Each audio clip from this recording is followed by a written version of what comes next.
স্ত্রী সন্তান হারিয়ে জীবন্ত লাশ সাদ্দামকে 6 মাসের জামিন দিয়েছে মহামান্য হাইকোর্ট।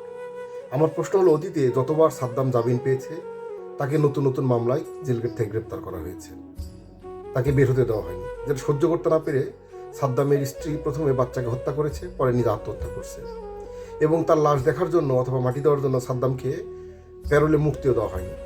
যার ফলশ্রুতিতে এই আমাদের সাংবাদিক ভাইরা রাতের পর রাত জেগে টকশো করছে, আত্মনাদ করছে। তাদের আত্মনাদ দেখে হাইকোর্ট সাদ্দামকে জামিন দিয়েছে। আমার প্রশ্ন হলো যে কেউ না মারা গেলে কি সাংবাদিক ভাইদের আত্মা বা বিবেক জাগ্রত হয় না? এই গতকালকে দেখলাম বরিশাল মহানগর ছাত্রলীগের সাবেক সভাপতি আমাদের জসিম ভাইকে 8 মাস পর জামিন দেওয়া হয়েছে। জেল গেট থেকে তাকে আবার টানা হেঁচড়া করে গ্রেপ্তার করা হলো। তার বউ কান্নাকাটি করছে, সেখানে বলছে আমাকেও গ্রেপ্তার করুন। তো আমার কথা হলো যে এইসব কি অগণতান্ত্রিক বা বর্বর চিত্র নয়? সাংবাদিক ভাইয়েরা আপনারা একটু মুখ খুলেন। আর আপনারা মুখ খুলবেনই বা কীভাবে? আমরা তো দেখলাম প্রেস সচিব বলছে সাংবাদিকরা যেভাবে করছে সেভাবে কথা বলতে পারবে, তারা স্বাধীন।